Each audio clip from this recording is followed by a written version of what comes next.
And it was a Sunday morning. I was in bed, still asleep. It was early in the morning, maybe like 9 or 10 o'clock. And the phone rings. And it's my baby brother using my mom's phone. His name's Isaac. He's 9 years old. So I answer the phone. Like, hello? Hello, Trevor? I say, hey, Isaac, what do you want?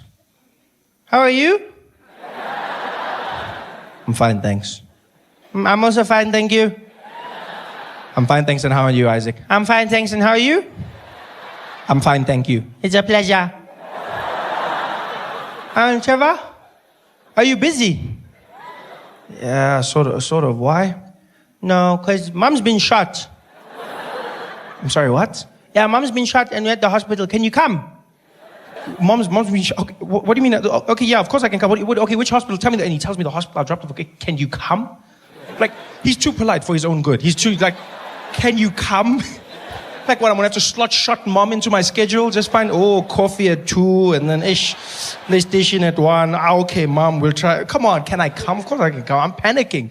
I jump out of bed. I'm running around. I'm trying to put my clothes on. Some things are backwards. I don't even notice. I don't even care. Grab the car keys, but I'm looking for the car keys. I'm running around there, losing my mind. I jump into the car, into the streets. As soon as I get out the gate, the tears start coming out. You can't even control it. You're just there driving, and all of a sudden, it's just...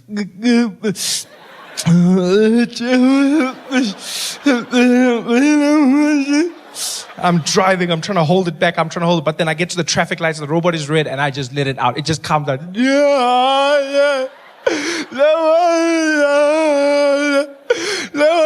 don't watch my window. No. Hey. No, hey, no. No. And there I am, driving to the hospital like a madman. I get there, jump out the car. My brother's standing there, the emergency section. I see him outside. He's just standing like nothing happened, looking around. I go, Isaac, what happened? He's like, Mom, she's getting shot. She's inside. So I'm like, okay, are you okay? He's like, Mom was shot, not me. No, that's not what I'm saying, you idiot. Whatever, I'm coming back. So I run inside. My mom's in the prep area. All the doctors are standing around her. There's blood everywhere. I'm looking at the doctors. And just by the way, doctors are not as good looking as they are on those TV shows, eh? No, like they set the bar really high. Because I was shocked. I ran and I was like, what the hell? Sorry, that was inappropriate. What's happening here, guys? They're like, sir, you need to leave. I said I was sorry. Come on, that's what's happening. Like, no, sir, you can't be here. Please leave, please. I'm like, whatever, okay. So I go outside. The nurse comes to me. She's like, Mr. Noah? I said, yes. Okay, Mr. Noah, we've got your wife stabilized right now. And I said, my wife? She says, yes, that's Mrs. Noah, right? Yes, that's my mom. Oh, I'm sorry. I thought, why would you think she's, come on, hold on. You think I would, she's cool, but like, have you seen the girls? I should show you the pictures. I'll show you the pictures afterwards. What's going on? She's like, okay, Mr. Noah, your mom's just been stabilized and we're going to have to start thinking about surgery. She's been shot in the head and she's been shot in the lower buttocks region. This is a very serious thing. I'm like, yes, it is. Okay, so what's happening? Well, we just found out that she doesn't have medical aid. So what? She says, yeah, she doesn't have medical aid. Now, my mom always had medical aid, always. But now it turns out she canceled it a few years ago. I didn't know this. She canceled it because she never gets sick. You know those people? I just never get sick. I never get sick, Trevor. I never, ever get sick. I don't know why I have this. I never get sick. Yes, but you didn't think of bullets.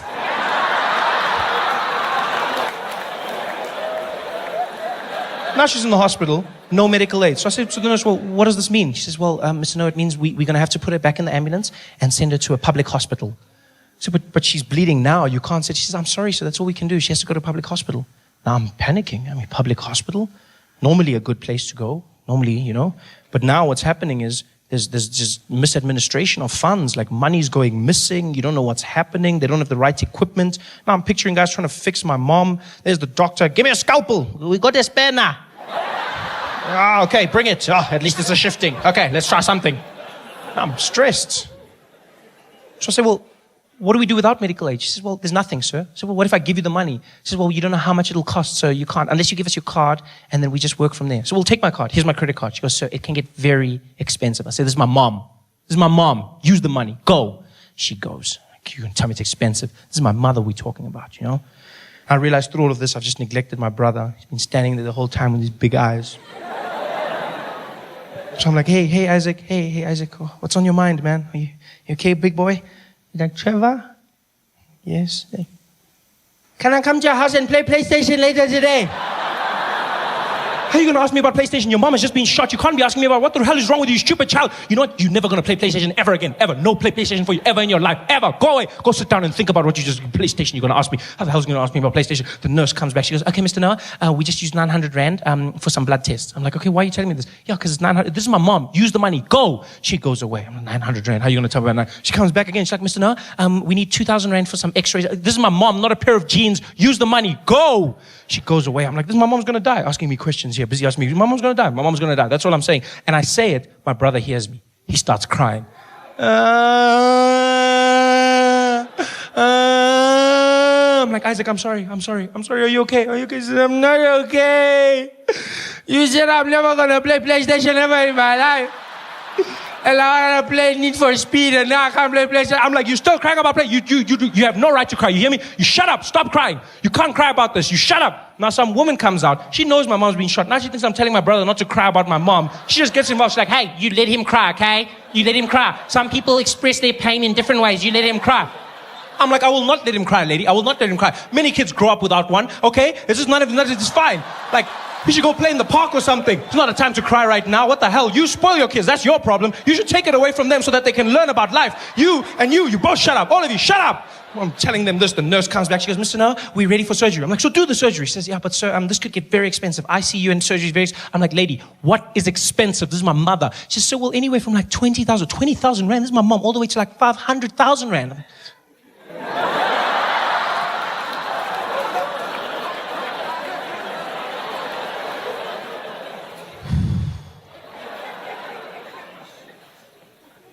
Yo, but she's lived, eh? I mean, she's like, what, 56, 57? I mean, it's almost finished. I mean, you know? Even she says she's old. I mean, you know? And you said the bullets in the head, and head, it's finished. Yeah, because now we need to pay for the funeral, and we need to buy scones for everybody, and this guy needs a PlayStation, you know? So, I mean, I don't know if... She's like, sir, we need the go-ahead, otherwise we can't do anything. I said, okay, well, use the card, just use the card. We'll handle the debts. She goes away. I'm stressed. Because I've seen this happen to people. Go into a hospital, you don't have enough money, use your credit card, next thing you're in debt for years, and the person could die. Yeah, the person dies. And when they die, the doctor doesn't give you your money back. No. No, he doesn't. Yeah, because he tried, and that's all he has to do. Yeah, you'll get there and be like, doctor, did you win? Be like, wah, wah. And your money's gone. That's all I was stressed about. But the most amazing thing happened. Turns out, my mother wasn't that badly hurt. It was a miracle, really. The ass bullets didn't do much damage, because my family's gifted. The head bullets didn't hit anything vital, yeah? Other than the head, obviously. But it missed her spinal cord, missed the nerves, didn't touch the brain, went right through, missed the eye, hit the eye socket, and so deflected, and all it did was it cut a piece of her nostril off, just one side, and the bullet went out clean. Which means she didn't have to go in for intensive surgery, and her recovery was only a week. Yeah, a week, which was fantastic, because that means the bill was only 24,000 Rand. I mean, and she's alive, yes, but the bill was only 24,000 Rand. This is great, really great, because 25 was my cutoff. So, you laugh, but that's how much I've calculated I'm willing to pay my mom back for all the ultramel custard I've consumed in my life. Everything else, none of my business, eh? Food, clothes, schooling, all of that stuff, I'm not paying. I hate it when parents say that to their kids. You know how hard I have to work for your bloody school and your clothes? I didn't ask to be born. That's your job. Please. You handle that. I asked for the ultramel. We can keep a tab. Don't involve me in your things. And that's what I calculate, 25,000. Yeah, I would have been there. 24,750. I would have been there at the doctor. Eta. It's fine, my man. No, stop. No, you tried. You tried, mom. It's cool. No, you tried it. No, just switch off there. Switch off. How much? 250 left. Yeah, we'll pour petrol or something. It's fine. Just switch off there. You tried. Yeah. It was fantastic. I told my mom about the 25. She laughed. She didn't know I was serious. And to show you what a crazy family we have, my mom's in the recovery ward. She's got those tubes in her and everything, and the IV, and my brother's in the corner bored out of his mind, and my grandmother's in the other corner reading the Bible, and I'm holding my mom's hand and I'm crying. Still crying. This is a week later. I'm still crying. I've been crying the whole week, but I've also been using this time to cry for other things in my life. No, because as a man, you need to know when to cry. You loop it all together and you just cry at one time. It's like we cry in bulk. You got to understand. You cry. You don't just cry one. Cry in bulk. Yeah. So I'm crying for everything. And my mom looks at me and she goes, "Shh, Trevor, shh, don't cry, baby." I said, "No, Mom, I'm going to cry. You're shot in the head." And she says, No. Look on the bright side. I said, "What bright side?" She says, "No, at least now because of my nose, you're officially the best looking person in the family." I was like, "Oh, by default." White people love being flabbergasted. Come on. You know exactly what I'm talking about. Have you ever seen when a white person's having like a bad day, something's gone wrong, and they always do that thing with their face, they just get flabbergasted, it's like, ah.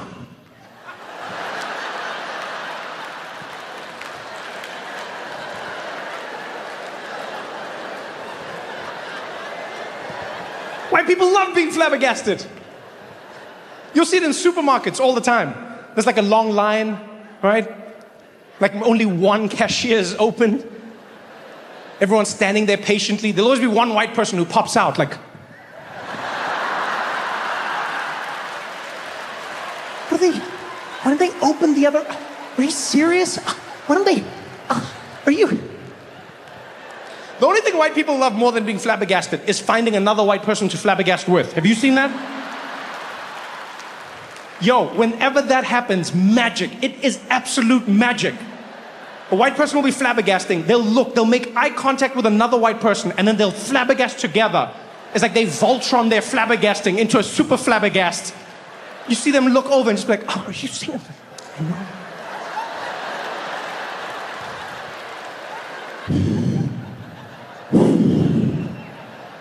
And that's one of the keys to flabbergasting I've learned. You have to exhale. You have to let it all out. Life is so hard that the air has to leave your body. You can no longer even breathe. That's why there's so many tornadoes in the Midwest. It's just white people flabbergasting. It's like,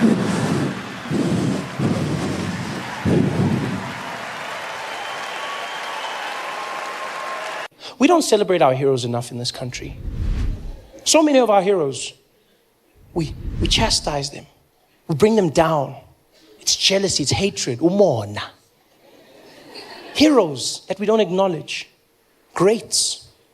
After Nelson Mandela, we always go, nobody else can live up to that. Yeah, but there's small levels of greatness. You don't even have to look far. For instance, our great sign language interpreter. Tamsang. Yankees. The man who made it all happen. Huh? He was there at Nelson Mandela's memorial service. A service that the whole world was watching.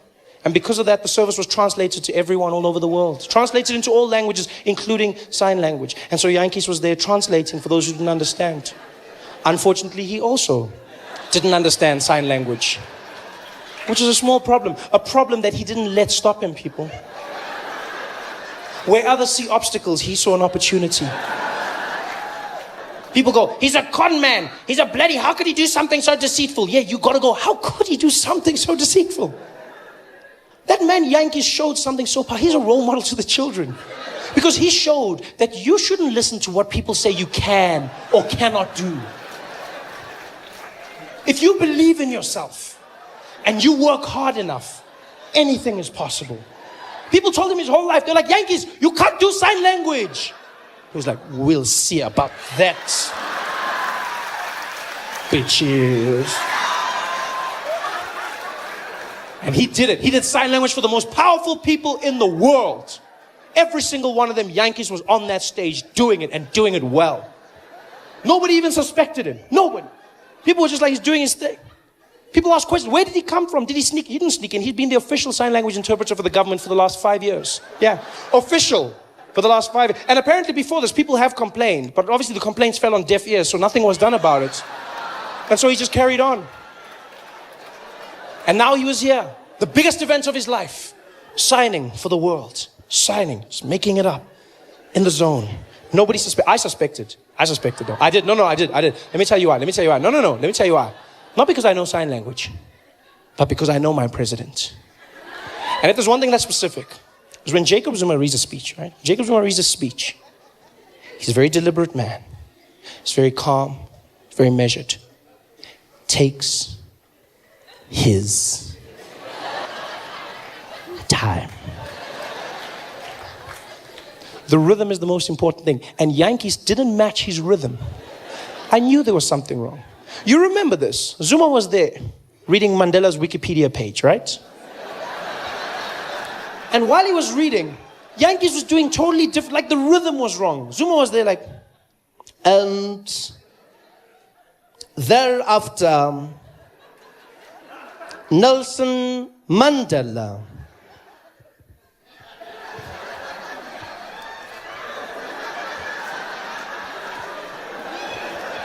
went to Robben Island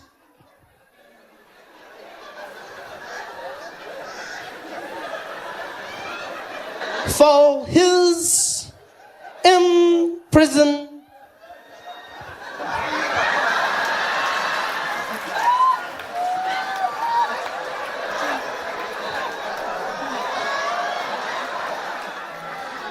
Term and to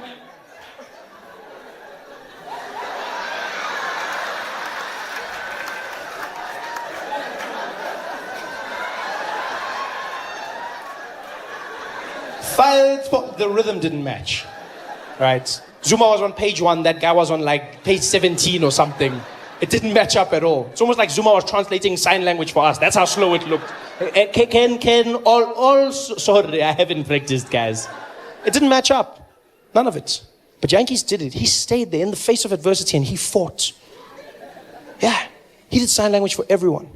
We've got to ask ourselves questions as well as South Africans. We don't ask enough questions.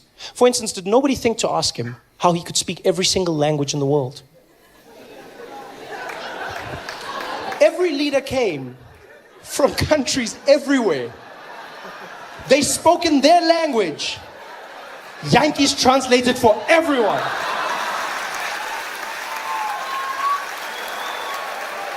Did nobody stop to ask?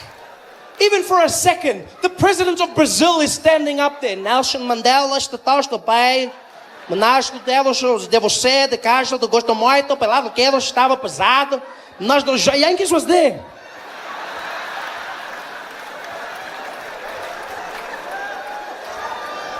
Did no one say, hey Yankees, you can speak Portuguese? I'm in the zone, Baba, I'm in the zone. Did nobody think to ask? He did sign language for everyone. The ambassador of China was up there. 가도시, 전도이 넬슨 만델라. 다도 입시fu, 다도 신주의 공고로 빠도시. Yankees was there on the side.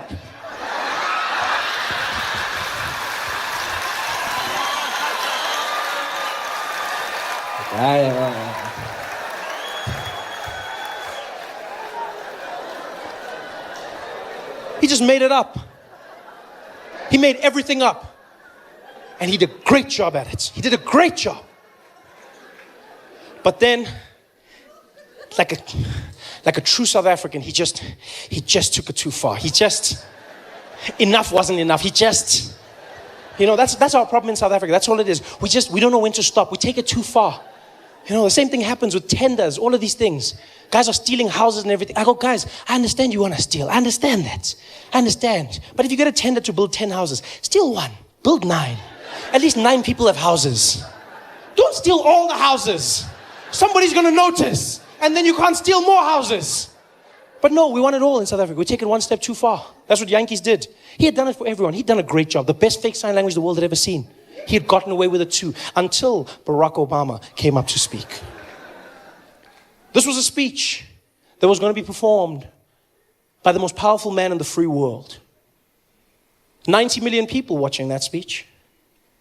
This, my friends, is the point where you pack up your little bag of tricks and you call it a day. Not Yankees. If I was Yankees, that's where I would have called it quits. I say, hey, Yankees, next one. Who is it? Barack Obama. The whole world is watching this one. I know. Sorry, guys. Sorry. Hey, my fingers are cramping. I've lost my voice. Sorry. Oh, no, not Yankees. They're like, Barack. He's like, I'm there. And he was. Doing sign language for Barack Obama. And they found out that while he was doing the sign language, he kept on using the same signs over and over again, right? The few real signs that he actually knew. And apparently all he knew was four things that he kept on doing repeatedly. And those things, they asked afterwards, real sign language interpreters, they found that he was doing this, right? Which means greetings, yeah? Greetings, he kept on doing that. Another one he loved doing was circle, yeah? Yeah, circle. One of his favorites was smoking, yeah? And every now and again he'd go, get a little bit of that.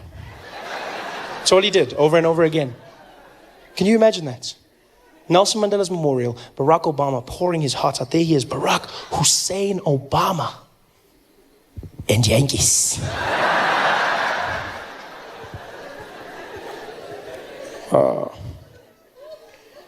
As Americans, Nelson Mandela's a man that showed that through peace, you could free not only the prisoner, but also the guard. Nelson Mandela's a man, he's beyond a man, he's a legacy. A legacy I could never aspire to be, but we can all look towards. And for me, Nelson Mandela showed that sometimes in life, you gotta go the hard way. You gotta say the things that matter. And always remember to do what counts. I could never be Nelson Mandela. Can you imagine how horrible it must have been for every single deaf person watching that speech? Imagine what it must have been like as a deaf person watching that at home, sitting there. That must have been the craziest thing they've ever seen in their lives. Deaf people just watching going, hello? Hello? What? Why is he talking about smoking? Why is he talking about smoking? I'm going to talk about Nelson Mandela. I'm talking about, talk about Nelson Mandela. What's wrong? Why is he talking about, what? Hello? Why did he? This is the worst speech ever. There's something wrong with this guy. Barack has a smoking problem. What the hell? Talk about Mandela. This guy, what's wrong with him? This is the worst speech. I can't listen anymore. This is horrible. This is horrible. Tell me when it's finished. I can't do this, man.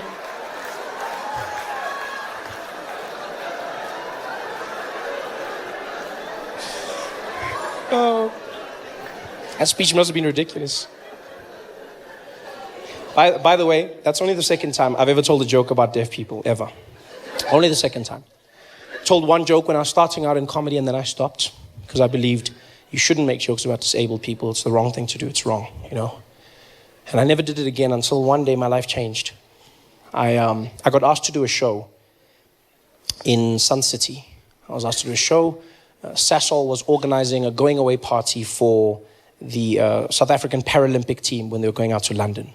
And so they invited me. They said, Trevor, we'd like you to come and do a show to perform for Ama Kroko Kroko. We'd like... Oh, you forgot. You forgot that that's the name we gave our Paralympic team. Not a nickname. That was our official name. We had Ama Pogo Pogo, Bafana Bafana, and Ama Kroko Kroko. We called our Paralympic athletes Ama Kroko Kroko, which means the broken things. A bunch of crocs. That is the worst thing you can call a disabled person ever. Ama Kroko Kroko. That is what we call. You can't Ama Kroko. That's probably what Reva said to Oscar that night. That's the only thing I can think of. Don't you call Ama Kroko Kroko? Ah! Ama. So anyway, I was doing a show for Ama Kroko Kroko, right? And because I'm there, I did no jokes about disabled people or anything that could be seen as offensive. I did nothing like that. And after the show, I was meeting some of the guys. Everything went well. And one of the athletes came up to me, and I'll never forget this till the day I die. He came up to me, and he was partially deaf. And he introduced himself, and he was a fan, a great fan. And he was like, hey, Trevor, hey man, how are you? I said, hey, how you doing, buddy? How are you? Good to meet you. Good. He said, yeah, man, great to meet you. Great to meet you. I'm a big fan. I said, oh, thank you. Thank you very much. Thank you. He said, yeah, dude, like, I love your stuff. You know what? You have subtitles because, sometimes I don't get it because I'm partially deaf. I was like, oh, I didn't even notice. Yeah, it's cool. Yeah, I didn't even know. I just thought you had an accent. That's cool, man. That's nice to meet you. He said, yeah, that's cool, man. I didn't have a question if you don't mind. I said, yeah, go ahead. He said, how come you never tell jokes about deaf people? So I'm sorry, what? I don't tell jokes about deaf people. He said, yeah, how come you never tell jokes about deaf people? I said, what do you mean? He said, well, you tell jokes about everyone. Tall people, short people, black, white, everyone. But I've never heard you tell a joke about deaf people. Why?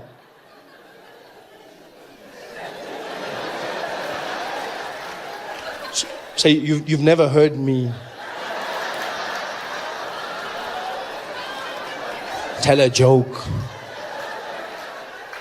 about deaf people? Yeah. No, man, not like that, you stupid. No, man, you're an idiot. I said, no, dude, I don't know. I don't make jokes about deaf people. He said, yeah, why not? I was like, because I shouldn't make jokes about deaf people, because if I did that, then deaf people would be hurt and they would be offended. Why would we be hurt? It's not like we don't know we're deaf. So I thought I was protecting you. Protecting us from what? From laughing. We also want jokes. We're deaf. Yeah, we know we're different, but we still want the same things. I was like, yeah, but you know what's funny is you say I must make jokes, right? But even if you're cool with it, you know who will complain? People who can hear. Yeah, they'll complain on your behalf because that's what people do. They get offended for other people. They'll be the ones going, oh, Trevor Noah's an asshole. He made jokes about deaf people. Like, so? Why do you care? I said, because it hurts. It hurts. He's like, dude, you're a comedian. Suck it up. Hey, it's easy for you. No, dude, just make the joke. If the jokes are funny, people will laugh and then we move on. I was like, yeah, you know what? You say that. But then what do I do if they complain? He's like, dude, if they complain, then complain. Okay, you know what? Go do the joke. Go do the jokes. And then, if they complain, you must do what I do. I was like, what do you mean? He's like, just don't listen. You know, one of the biggest things we don't appreciate in South Africa, I've learned to appreciate it since I moved to the US, is what a civil relationship we have with our police. Huh? We can fight with our police when they stop us, with not one thought in your head of losing your life. That's a luxury in America. I didn't even think about that. I just moved to the US to start working on The Daily Show. And one day I was driving and I got pulled over by a policeman, right? And I get pulled over by this policeman. And being pulled over by the police in America is a stressful experience because they make it a game show where you've got to try and figure out what's going on. In South Africa, it's simple, straight to the point. You get pulled over, the Metro Police comes there, he tells you, my friend, you were speeding. License, letter, license, plus no seatbelt, license. Then immediately you're in the game. Oh, come on, man, come on. Hey, don't come on, nothing here. Seatbelt, when letter license. Busy driving here, shoemaker, yeah? Yeah. Now you're in the game. You know, it's time to talk. It's time to work things out. In America, they don't play that game. Policeman walked up to my window. I was sitting in the car. Got up there. Good afternoon, sir. Good afternoon. Sir, do you know why I pulled you over? Shouldn't you know why? Why are you asking me? No, I don't know. Sorry, what did you say? I said, I don't know why you pulled me over. I pulled you over, sir, because you were speeding. Oh, okay, I didn't know. Do you know how fast you were going, sir? Did you not check your notes before you came? I feel like this is part of now I'm doing your job and my job at the same time. Sir, are you giving me attitude? No, I'm not giving you attitude. I'm just saying you can't ask me why you stopped me and then ask me how fast I was going. Next thing you're going to ask me to write my own ticket. Sir, are you giving me attitude? You're gonna get out of this car right now, sir. You're giving me attitude. And I was just talking to the guy because I was like, look, man, you can't say. Here's the craziest thing the cop said to me. He looked at me and he's like, sir, I'll tell you something. You were going 100 miles an hour. And I was like, 100 miles an hour? I was like, how did you know that? Where's your, can I see the thing? He's like, what are you talking about? I was like, show me your gun. And he's like, I got, no, whoa, not that one, whoa. I want to see the laser gun. Show me the speed. He's like, I don't need that, sir. I estimated that you were going 100 miles an hour. I was like, estimated? What does 100 look like? Can't just estimate 100. So he's just gonna look, he's like, I can do that, okay? I can look and estimate. I'm like, dude, that's a dangerous thing to do. So you just look and then you go, that guy's going 100. You can't just estimate. Imagine if I just do that with you, where I'm like, estimate, standard 7, pelele. Yeah? Can't just do that. I'm sorry, sir, what did you just say to me? I didn't say any, I'm just saying that it's not fair for you to, like, it's a weird experience with police over there. And my friend was in the passenger seat. He was shitting himself the whole time. He was just like, yo, dude, shut up. Yo, dude, shut up. Shut up, Trevor. Shut up, Trevor. You're going to get us killed. Shut up, Trevor. I was like, what do you mean get us killed for what? Why are we getting killed now? He's like, shut up, Trevor. Shut up, Trevor. I take that for granted. Because in America, you could get shot. You know, and you read stories and you see stories of black Americans getting shot, and that is true, they get shot at a disproportional rate, but white Americans also get shot by the police all the time. White police in America, police in general in America, are trigger happy. They don't play games. It's all racism, it's just police as a whole. Shoot first, ask questions later. There they are. You! Freeze! Did I get that order right? We take for granted the relationship we have here. In America, you read stories of people getting shot because they pulled out their wallets. In South Africa, you'll get shot because you didn't pull out your wallet.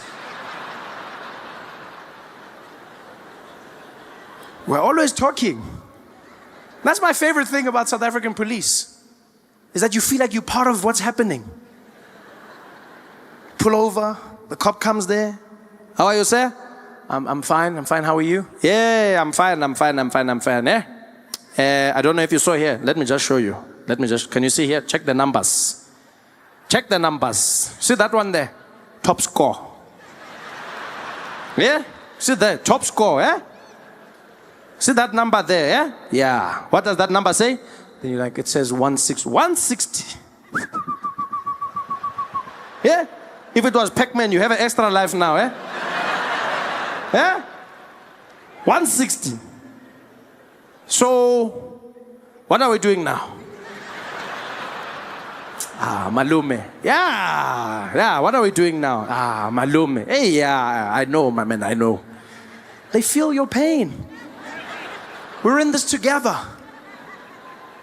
I almost feel like we need to send South African police. We need to send South African police to America, just so that Americans can learn what it's like to have a functional police force that's not always threatening to end your life. You know? A police force where you can communicate, where you can air your differences without fear of mortal retribution. Wouldn't that be great to have Americans in sticky situations? There they are at a standoff. The police pull up. Woo! Woo! All right, we're gonna hand you over. We've got a Sergeant Matabula here. He's a specialist from South Africa. We're gonna hand you over. Hello? Hello, sir, how are you? Man, I ain't coming out. Yeah. I'm greeting you. I said, how are you? Don't just shout here, we are talking. How are you? I'm fine, man. Thank you very much for asking. How are you? I'm doing good, thank you very much. Okay, what's going on here, my brother? Look, man, that shit y'all trying to pin on me, it ain't true, man. I'm innocent. Okay, so just come out and we can talk. Nah, man, I know how this shit goes down. Y'all gonna kill me or I'm gonna spend the rest of my life in jail. That's not true. That's not true. Just come out, we can talk. I know what y'all gonna do, man. I got two options. I'm gonna die or I'm gonna spend my life in jail. There's another option. It involves a cold drink.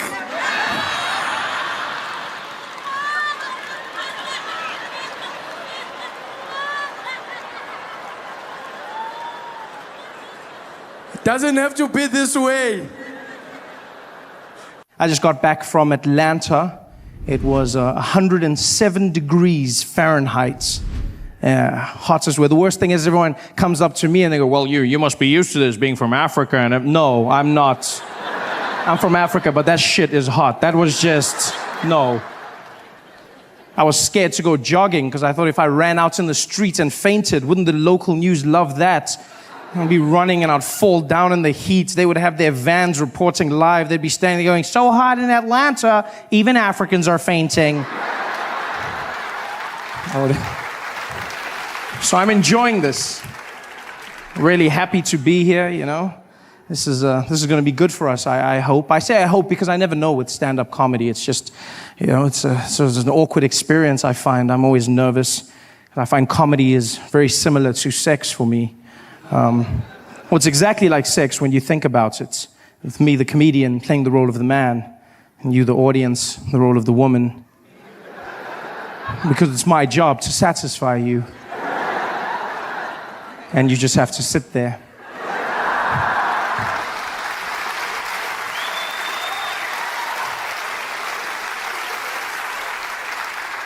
And then, just like sex, my success or failure will somehow be determined by how much noise you make during my performance. Which makes it a one-sided affair, I feel, you know? Yes, yeah, I mean, maybe you're the quiet type.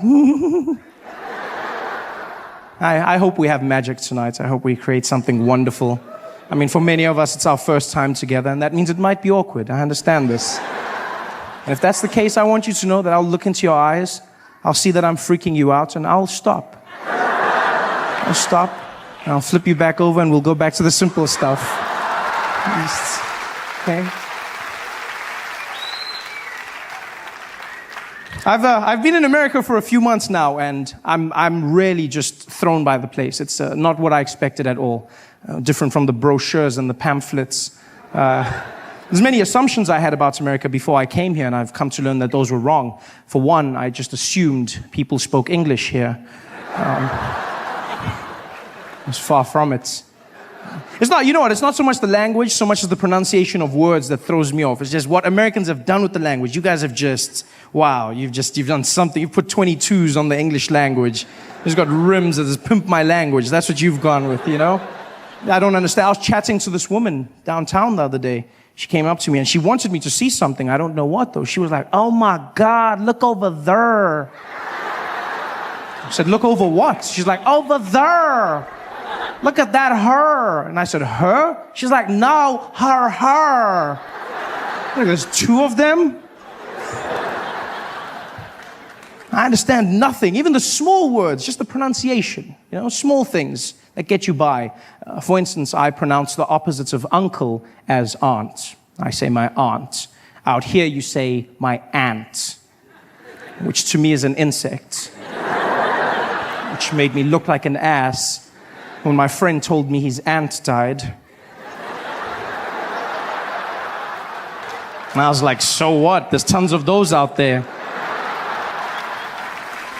What a great way to end a friendship.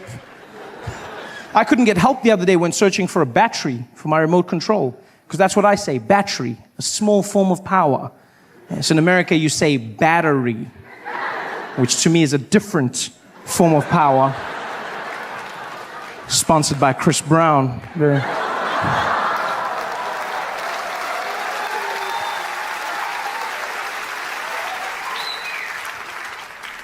And you know what, I understand. We live on different sides of the globe, so it's fine. The language will evolve. This is something I've come to understand. But I hope I change one thing in your hearts forever. Just one thing. And that is that animal in the wild that looks like a horse. It has black and white stripes. Yeah, do me a favor. From now on, please, it's not zebra, okay? It's zebra. Yeah? Just like it's not Debra, it's Deborah. Same structure of word. Plus, you cannot name them because you do not have them. Zebra. This is madness. Everything out here is different. Do you know how hard it is to learn when you come out here? You have to change everything. There's the measurement system, which is just, I mean, America, you guys have your own thing, the imperial system, you know? On my side of the world, we use the metric system, and by my side, I mean the rest of the world, you know? We have the metric system, which is, amongst other things, very efficient. It's a very simple process. You know, everything goes into each other. And out here you have imperial, which is fine. I mean, I won't judge you. If you want to be imaginary, that's up to you. But I just feel like there's some consistency that's needed. Small things. Like, for instance, when we abbreviate our small measurement, milligrams, we use mg. Milligrams. Mg. Milligrams. And you guys have ounces. Ounces, which you then abbreviate OZ. There's no Z in the word, ounces. I don't know. That's pale in comparison to what you've done with pounds. That, for me, please explain to me how the abbreviation for pounds became LBS. Pounds. I look like the idiot walking into the store going, could I please have the 2 labs bag of sugar? Guy was like, you mean pounds? I said, I don't see the P. No, I don't. He said, well, it means pounds. It's not LBS. A lot of bullshit. That's what it stands for. This is horrible.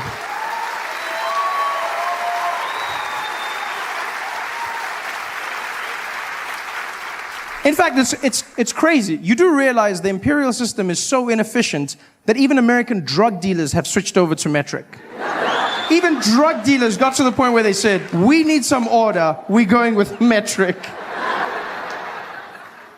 And I honestly thought this was an anomaly. I thought, you know what, this is just one of those things, it's a coincidence, but it's not. Americans do not care about abbreviation nor the English language. They don't give a damn. I learned this in the small things. Like for instance, when I was in Tennessee, I stumbled on an organization known as the Ku Klux Klan.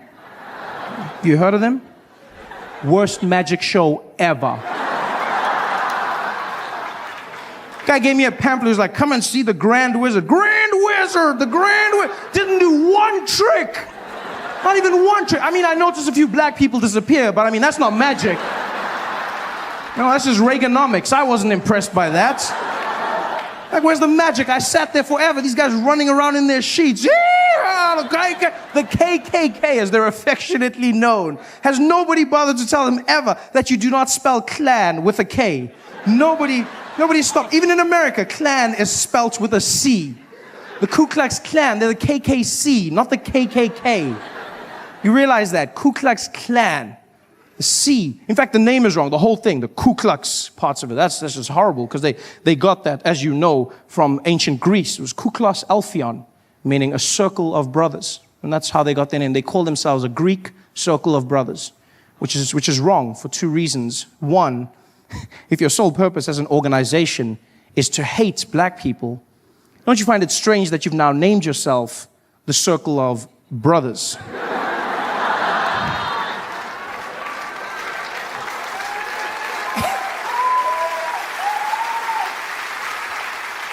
And secondly, do they realize that in ancient Greece, circles of brothers were doing very different things with one another?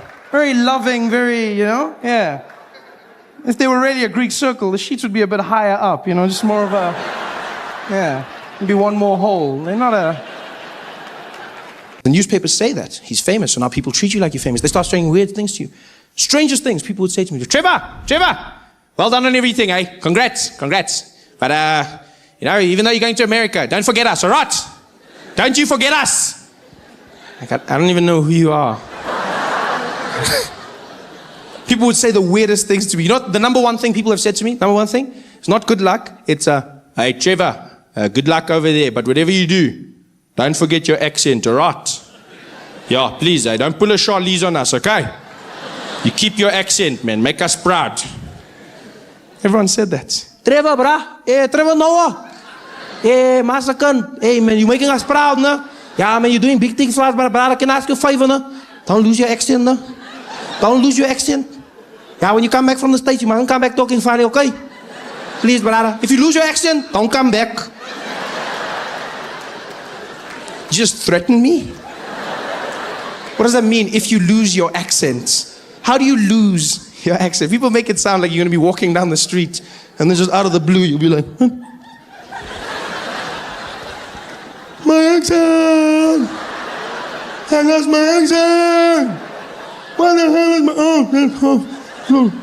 Well, hello? No, that's not my accent! That's my accent! How are you going to lose your accent? I was stressed now. Because I don't want South Africans to think I'm not South African. I don't want them to think I've forgotten something. This is my home. Now I'm stressed coming home. I'm in the plane flying back to Johannesburg, and the whole time I'm just thinking, don't lose your accent, Trevor. Don't lose your accent. Don't lose your accent. Don't accent.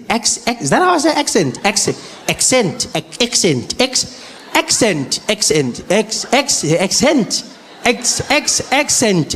By the time I landed at OR Tambo, I was losing my mind. I walked in arrivals, the woman was there at customs. Welcome back to South Africa, sir. I was like, yes, I'm back.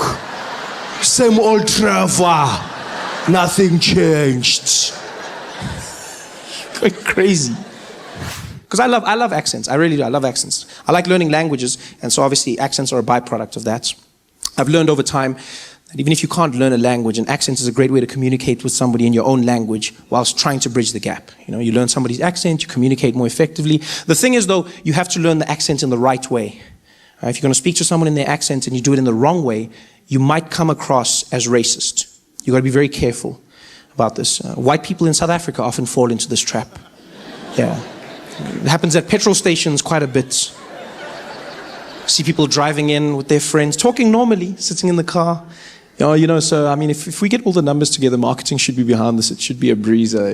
HR's stepped up, and it's going to be a great year. And look, we try and make sure that. Sorry, hold on. Hello, Baba. Hey, sharp man. Please put Lapo full tanky, 95, unleaded, yeah. Also check our tires, Pressure, pumpy, not too much, 2.2, okay. Yeah, good jobby, yeah, sharp, donkey boss. Don't do that. He's a grown man. He's been pouring petrol his entire life. He knows what you need. Just talk to him like a normal human being. That's the thing people don't understand. Speak to him like a normal human being. I used to get so angry. Whenever I'd see white people changing their accent when they talk to black people, I get so angry. I was like, are all white people racist? Is that what it is? Oh, racist? And then I learned. Life taught me not to be so quick to judge. Yeah, I learned a valuable lesson. I was driving to Gold Reef City one day, into the backstage area, and the security guard came out to the boom, and he was like, hey, how are you, sir? Is your name on the list? I said, yes, how are you, Baba? My name is Trevor. He's like, okay, Chabal. I said, no, Trevor. He's like, oh, sorry, Chabal. I said, no, Trevor. Shalva. Trevor. Shalva. Trevor. Shaval. Trevor. Shaval. Trevor Shaval.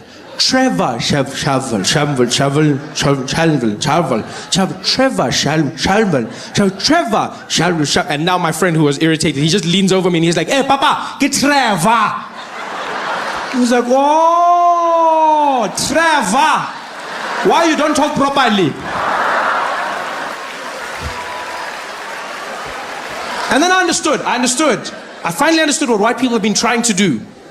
I see, you're trying to communicate more effectively. You're trying to engage somebody, but understand this.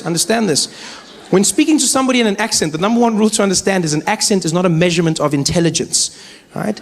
An accent is just somebody speaking your language with the rules of theirs. That's all an accent is. So don't speak down to them. Don't patronize them. Speak to them the way you would to yourself. Just try and learn their accent. That's all it is. It's just another accent.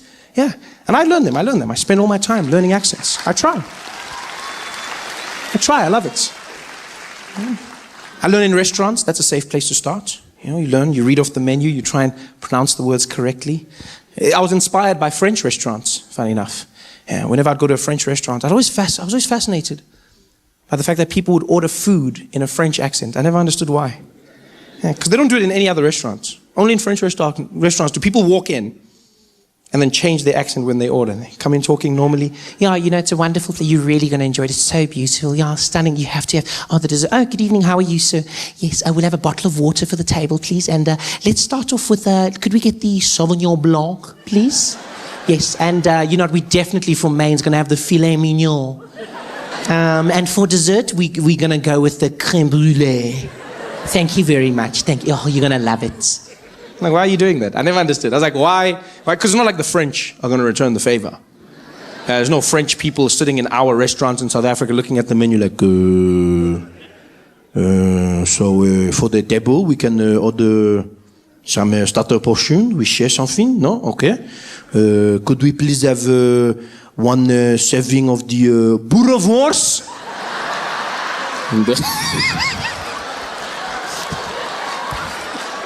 That's not gonna happen. I'll never forget, I met an American in South Africa. And he said to me, he said, well, you know, Trevor, it's funny you say that because if you come out to America, they'll label you as black. I said, really? And he was like, hell yeah. Oh yeah, everybody's black out there. And I was like, wow, well, I want to be black. And I found out it's true. Mixed race people are categorized as black in America. Yeah. The only catch is, and nobody tells you this, you have to be liked and successful first. Before then, they say you mixed. You achieve success, and you get upgraded to black. All the famous mixed people do it. Singers, like Alicia Keys and Mariah Carey, yeah? Mixed, but then they say black singers. Sportsmen, like Tiger Woods, mixed, but then they say black golfer. The most famous mixed person on the planet by far, Barack Obama, mixed, half and half, straight down the middle. But then they say America's first black president, which is interesting because when he was running, they called him the mixed candidate. I see how it works. Everyone makes it obvious now. They're like, yeah, Barack, of course he won, of course. It wasn't that obvious when he started. It wasn't. I remember comedians coming out. They used to diss him. Guys would come out on stage and be like, man, how many of y'all seen that crazy-ass mixed fool running for president? Y'all seen that mixed fool running for president? Where you gonna see? Ain't no mixed fool gonna be president of the United States of America. Ain't no man, which white people gonna be voting for a mixed fool? Even a black man can't win shit. Even a black man can't. How some mixed fool think he gonna do it out? Man, that mixed fool, that crazy-ass mixed fool. How some mixed fool, that mixed fool? And then he won, and all of a sudden they were like, my nigga.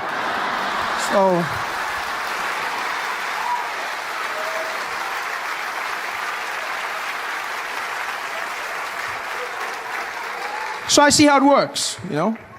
I understand. In order for me to become black, I have to work hard at it. And I'm willing to do the time. Yeah. I took the first opportunity I could. Bought myself a plane ticket from South Africa, and I said, I'm going out to America. I'm going there, and I'm going to be black. And I got on that plane. It was an 18-hour flight, 18 hours of non-stop flying. And I sat there in my chair, and I spent every moment practicing being black, just practicing. I was like, I'm not going to mess up this black opportunity. I just sat there, just working through everything. I was watching every black movie and TV show, just going through it. Yeah. You know what I mean? Yeah. King Kong ain't got shit on me. Yeah. What you talking about, Willis? I was grinding it. You laugh, but 18 hours of flying and I landed in JFK and I was fluent in my black American. For shizzle my nizzle. I was walking around. I was so black, I was even laughing black. I was like, ha, ha, ha. Yeah. My man. Ha, ha. Should have seen me. It was like, oh, this you? That has to be the personification of cool, in my opinion. There's nothing cooler. Black Americans are so cool, they can make you feel good about yourself just by asking if you are you. You don't believe me? Get a black American man to come up to you and just be like, hey, yo, this you? Nah, this you? And you'll be like, I think it is.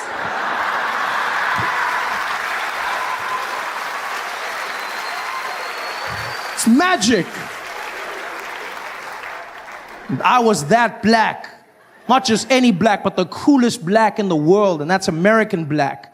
I can say this with confidence, being from Africa. I know black. I'm well versed in the arts of black. I'm from the black factory. I mean it. I've seen every kind of black, from light black all the way to like navy blue black. I know black. And there's no cooler black than American black. Nothing cooler, you know? Because American black people, I mean, you just look at how much they've done to influence modern day pop culture, you know? Small things and the big alike. You look at the music. You've got, you know, jazz, hip hop, R&B, all black Americans, style of clothing, you know, just this general swag that they've brought to everything. Even small things like walking. I mean, walking is such a mundane activity, isn't it? It's just there's nothing cool about this thing. You just move from one place to the next, and pretty much everybody can do it. This is it.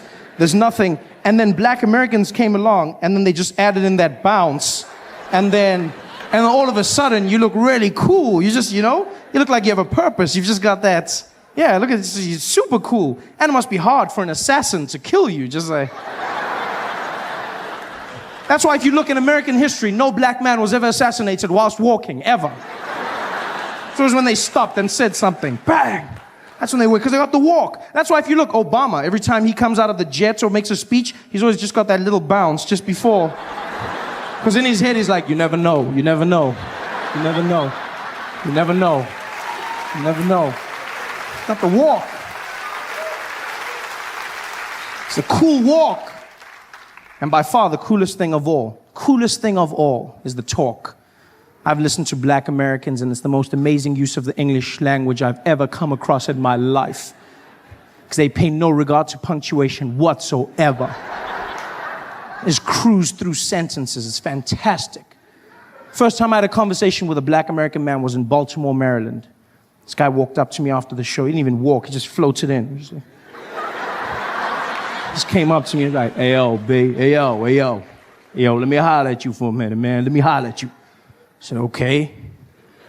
He's like, man, I ain't even gonna front, man. I ain't gonna front. I came out here, dude. I ain't even know who you was, man. I didn't even know. As I heard the show, I bought my girl. We was out there. You came out there. You were doing your thing. I was like, yo, man, I ain't even know they got them yellow bones out there in the motherland, man. I was like, yo, this kid better be funny, man, but I ain't gonna lie. You came out there, you was keeping it coming, keeping it moving. You was just beasting. I was like, all right, man, maybe this kid is the truth, yeah? This kid was doing his thing. He was keeping it out there. I started laughing. My girl was killing herself. I was like, all right, this mofo got flow for show. You know what I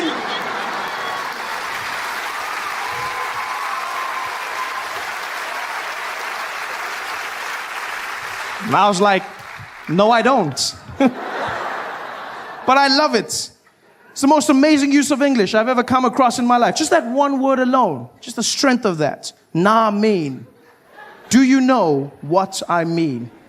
You nah, mean. It sums it all up, doesn't it? It's just, neither question nor statement. It's just, like, why have we been wasting our time with syllables for so long? I don't understand. It was a crazy day today. You know what I mean? Yo, that shit was crazy. You nah, mean. It just flows. It's magical. It says it all. I feel like I've wasted years of my life without nah mean. I wish I could go back in time and relive my favorite moments, watch my favorite movies again, seeing them bring to life. This is Sparta! Nah mean! Power.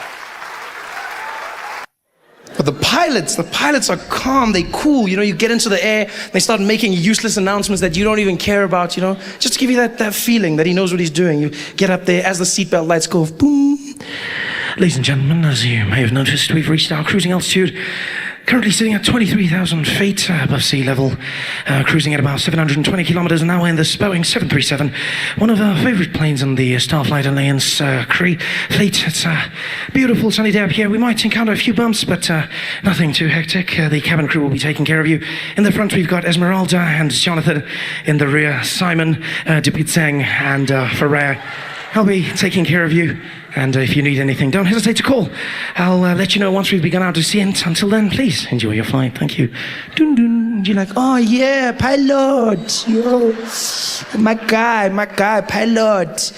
It's cool. I just don't like the fact that they never let you know when something's gone wrong. It freaks me out because they trained to keep you calm no matter what's going on. And I noticed this because we hit turbulence. Coming into Joburg, there were hectic storms, and the plane started shaking, and it wasn't like the calm turbulence. It's that turbulence where people, the knuckles get white when they're holding their, and because people try and act natural in the plane, they'll be like, and then they get to a point where they're like,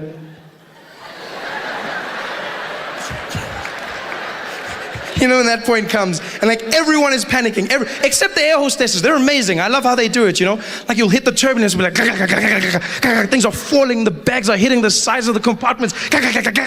People are panicking, and except they just move through naturally. It's freaky. It's almost like their lower half is not connected to the upper body. Because they'll just carry on, they'll be like, yes, you guys, would you guys like some coffee? Yeah, okay.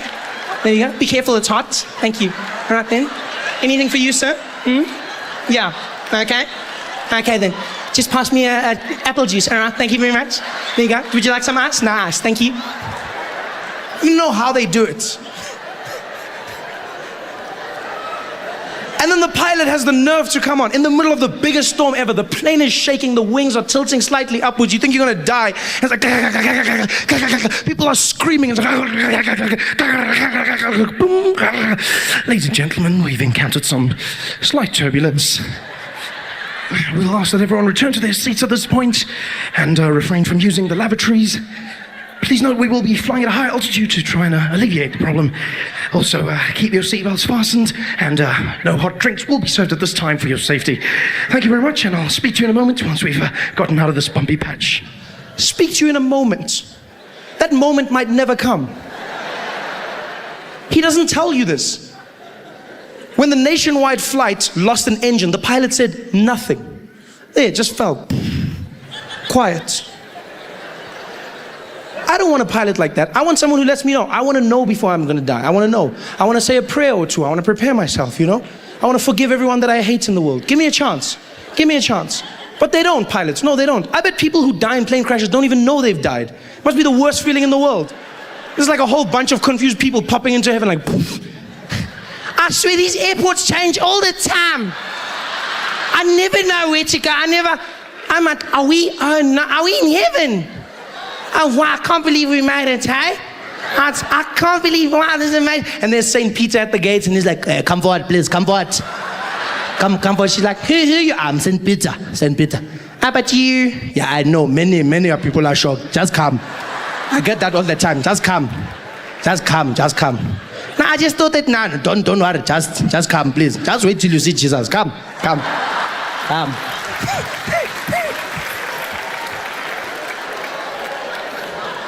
I don't want that. I want someone to let me know when I'm gonna die. Like taxi drivers. There's no person who dies in a taxi not knowing that they've died. Just before the crash, taxi driver will be like, yo! People walking into heaven like, yo, dead. Dead. Yeah, no, Shonile, we're dead. Gone. Ay. They know. Sometimes they survive the crash, but they still think they did. They're walking on the pavement, dead. You're dead.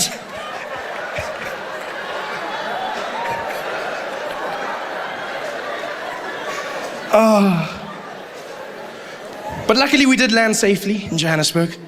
We landed safely and everyone clapped when the plane landed. Yay! Clapped and walked into the airport terminal building. And that's the point when you realize you're back in South Africa. When you're flying, it's international. And then when you land at any of our airports, and if you listen carefully, you realize that you're back. Like South Africa, once again, the world went there. Then we were like, no, going.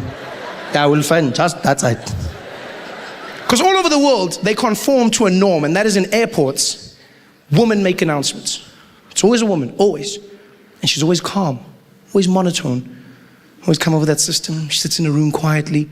They bring her the pages one by one. You can be in Heathrow, for instance. You'll hear that woman come on the system. Ding, ding.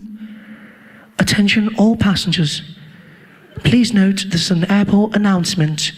No passengers are permitted to leave any items unattended, as this may be seen as a security risk. Any unattended luggage will be removed by security and destroyed. Thank you. Dun, dun. Everywhere in the world, even if you go to like non-English speaking countries, they still conform to that norm. You know, you go to places like China where you wouldn't expect it, you know? You think, I see some of you probably think they'll be like, oh, don't even laugh, that's racist, don't even laugh. No, that's racist, you don't even laugh. But they're not. They're calm. It's a woman, still the same. She's just another language. She'll come on the piano and be like, dum dum.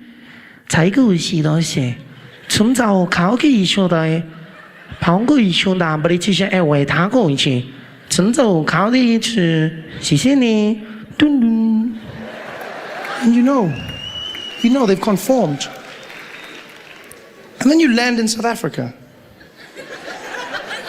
And you know you've landed. You know that you're back home when you walk into the airport terminal building. You walk in, and I don't even know if they audition the people who do it. No. It's almost like whoever's closest to the mic gets to do it first, you know? Yeah, hands are lap, hands. It's the craziest thing. Luckily, 99% of the time it's a woman, but she'll come on. It's the craziest thing ever. As you walk in, she'll come and be like, dum dum. Attention all passengers. Attention all passengers. Hello. Hello, I'm talking to you. Hello. Yeah, all the people is like Kula.com, the plane is delayed. The plane was going on 2, it's going on 3. Yeah, all the people must just take a ticket for that one. You're going to have a problem, nah? Just take on that. If your ticket says 2, then it's going to be 3, nah? Then you mustn't complain when the plane is not there, because then I need to tell you now, then you must just phone the people that are coming to pick you up, must tell them, yo, I need my plane is changed. It's stuck. And then they start speaking to people in the background. They don't even turn off their mic. All the must just tell the people they are about. But tell you, I want the pellet and the hot drink. I need to jelly and the hot drink. Yeah, yes, no niggas, I need to jelly. Yeah, it's chicken. Yeah, yes, yeah. I'm for the drumstick. I'm for the press. It's drumstick, yeah. Yeah, I'm for the drumstick. Okay, yes, I get 7. I'm 7. Okay, all the people is like one time, the gate is changed. It's not D2, it's C15. It's not D2, it's C15. If you can go to D2, oh, you can find nothing. Okay, bye-bye. But I need to tell you, not some here. We've been traveling all around the country now. It's been so much fun, you know, out in places like PE and Cape Town and East London, and recently went to Durban, which was a bit of a schlep for us. It was really hard because it was raining so much, and then on top of the flight delays that you have to contest with, there's also like overbooking, which is a problem. You know, I don't know if you know what overbooking is, but basically it's a legal process where it's a practice rather where airlines book more tickets than there are seats on the plane. So they book more, sort of like a taxi. But then they don't let you get on when you get there. So they just hope you don't pitch up. He's like, please. Yeah. It's like, you know, that's what they do. And so we flying down to Durban, and it was the funniest thing ever. We're standing in the queue, everyone's all fidgety in the line, looking at their watches, and they call us forward. They're like, next, please, next. So we go to the counter, and there's one of those women there with her glasses and her relaxed hair, and she's there. And then she's like, can I have your ID, please? And you're like, IDs, everyone puts them down. She's like, where are you flying? And we're like, Durban, please. She's like, Durban.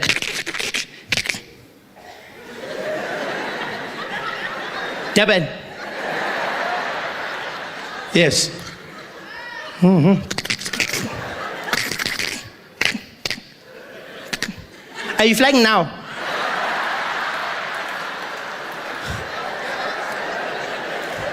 No, tomorrow, it's a practice run. Are you flying? And we're like, yes, we need to fly now. Okay.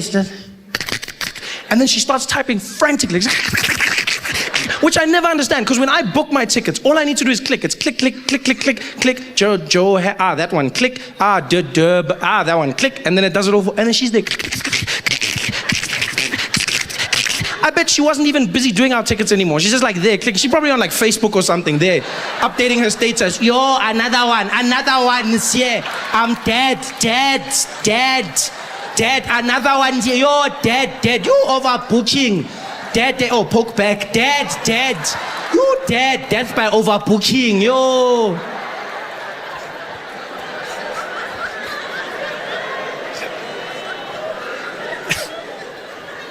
Because of their faux pas, the airline is as kind as to upgrade us on the next flight to business class. They say, we're sorry about what happened. Here you go, business class. I love business class, you know. You get to go to a special lounge where everyone's very businessy, yes. No, it is. Because when you're in business class, you overhear conversations, and they sound totally different. You overhear people saying things like, "Yes, well, the mergers are coming along." I mean, if you look at the companies that are, people walking around, well, I mean, if the numbers are right, then we'll definitely get that stock portfolio going. And you got people walking there, no, I'm in the kids of this situation to make sure that all the shareholders are happy, and then we'll present to management, and it's going to be a installment of what you hear like businessy kind of stuff. Whereas when you're in economy, it's just like a huge group of people. You generally overhear conversations like, "I thought you put it in the bag. You said you put it in the bag. What? It was on the table. I asked you to put it. No, why is it not in the bag?"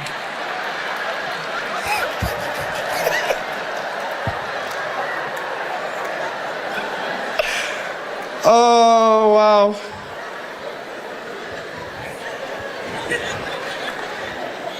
And so we're going through the airports, and then we go through security. And I love security in South Africa. It is the most chilled out security you will find anywhere in the world. It is. Like South African security is just like, we work on an honesty system in this country. The security guard, he's there to enforce, but it's more on honesty. It's like, look, it's up to you. This is the honesty place. This is where we all admit to our sins. Come forward. Do you have anything to declare? It's that type of place. Overseas, when you come through customs, it's the craziest thing ever. You got to take off everything. You got to take off your shoes, and you take off your belt, and you can't wear a jacket or a hoodie or a cap or anything. You got to take off your rings and nothing, not even coins in your pocket. Even you got like a big filling, then you're in trouble. Then and they'll be like, then you're like, but it's my teeth. And they're like, well, you're gonna have to do something. You're gonna, and then like colored people are like, excuse me, yeah.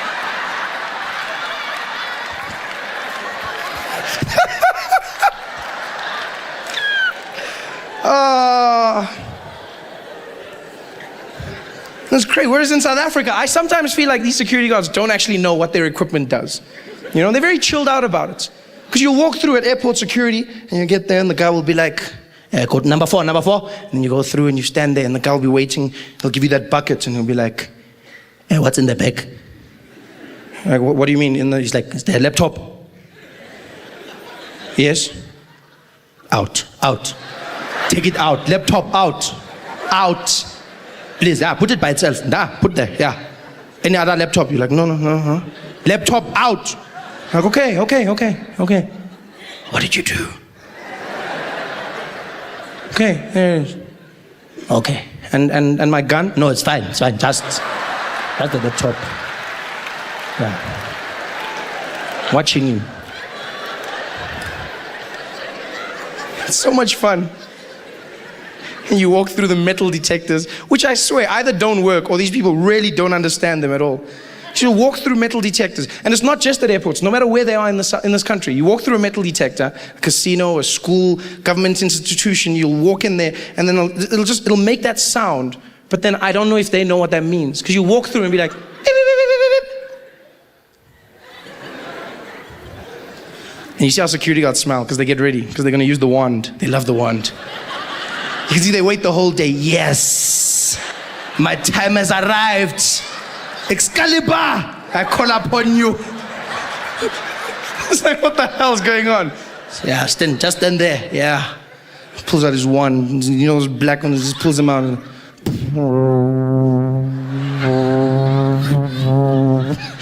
Okay, it's not. I'm sorry. I'm just. doesn't really do that. It would be cool if it did though. Although it would be weird. It would be weird. For like some guy from the township to have a lightsaber.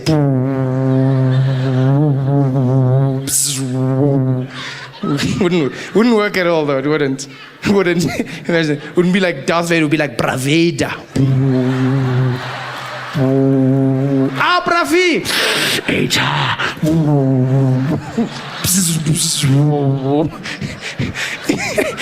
It would have been the worst Star Wars ever if it was in South Africa, wouldn't it? Like the critical point, the moment that made the movie would never happen if it wasn't a township in South Africa. Because which guy from the township would claim a child after that many years? Guy would be like, look. Yes, what is it? No, look there. It's your father.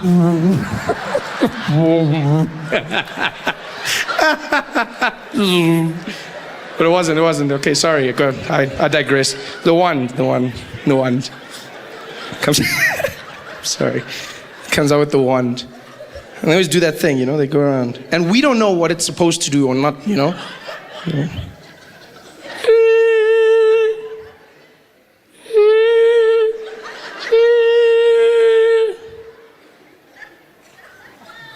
Any weapons? What was that for? Even if I had something, I'm not going to tell you now. Obviously, you have been defeated. Any weapons? No. Oh, okay. And that's it. We like work on the honesty system in this country. Everywhere you go. Like, I'd like to meet the genius who invented the honesty book. Ah, yes, the honesty book. Yes, the book of truth. No one can lie when they write in this book. Whenever you visit someone at a townhouse or office complex, we have the book of truth. Fill in the book before you enter. Name. Ah, yes. Surname. Phone number and address. Reason for visit. PVT. We'll just do that. Look at everyone else. PVT, PVT, PVT, PVT. PVT. And once I asked the security guard, I was like, what's the point of this? Why am I filling in this book? He's like, no, it's for security reasons. Says, I figured that much, but what is it about? It's like, it's so that if you can do anything bad inside there, if maybe you can steal or kill someone, then we can find you. Ah, of course. Because I wrote my real name and surname. The honest killer strikes again. It's just ridiculous. I was like, okay, and then I kill someone, and then what are you gonna do? It's like, then you sit there, we can just phone you and tell you must come back. Yeah. Same time. When you think about colonization, it is the strangest thing you can think about. Because conquering is one thing. You go to another country, you take what's theirs. You want more. You take the land, you take the resources, you kill the people. That I understand. But colonization, I don't condone, I understand. But colonization is strange because you go there and you don't just take over. You then force the people to become you. That is such a strange concept. When you think about where the British did it, I mean, they did it in Africa, they did it in Asia. And think about in India. Those cultures could not be more diametrically opposed. And out of nowhere, the British just decided to roll up. Imagine what the Indians must have felt like on that day. Minding your own business, walking through a field. Next thing you know, the British showed up on horseback.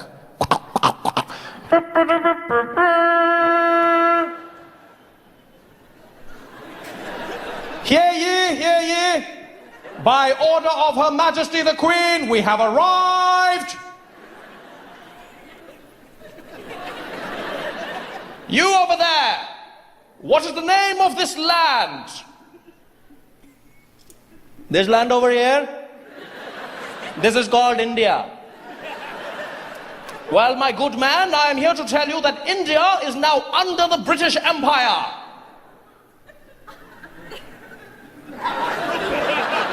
And I'm glad that I can tell you that India is exactly where it was yesterday.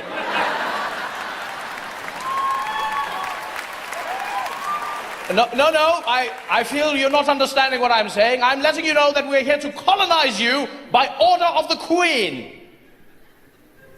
Who is the Queen? The Queen. The Queen of England, the ruler of Great Britain. She who was ordained by God. Which God? God. The one true God. There are many gods, my friend. What is the name of your God? There is only one God, and his name is God, and you too shall worship him. You want me to worship a God, but you don't want to tell me his name? What are you talking about? There are many gods, okay? There is Shiva, there is Lakshmi, there is Hare Krishna, there are many gods. What is the name of your God? His name is God. You don't know the name of your God? It's just God. Is it like mommy or daddy? You want me to worship your God, but you don't want me to tell me his name, huh? How am I going to pray to him? What do? Every morning I go to wake up and I pray like, oh dear God, I was hoping that maybe God you could help me. No, sorry, not you, other God. No, other God. No, not wrong God. No, God, I was trying to talk to other. No, you're right. I should have asked for your first name. No, God. No, other God, please. No, God behind that God. No, not you today, God. Other God. You're right. He told me he would know I was talking to, and I don't. No, other God, please. That God on that. No, that God. You. Then I wonder why my prayers are not getting answered, huh?